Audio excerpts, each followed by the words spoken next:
Hi friends, మనము ఇప్పుడు Kandukur park దగ్గరకు వచ్చాము. చూడండి ఎంత అందంగా ఉంటుందో. సాయంత్రం అయితే ఇంకా వ్యూ చాలా బాగుంటుంది. లైటింగ్ వేస్తారు, నీళ్ళు వాటర్ వస్తుంటాయి బయటికి.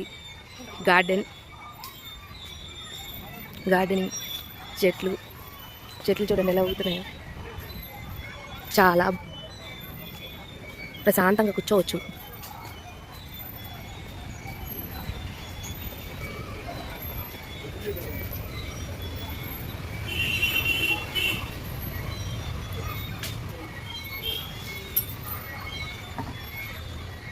లోపలికి వెళ్ళొచ్చండి.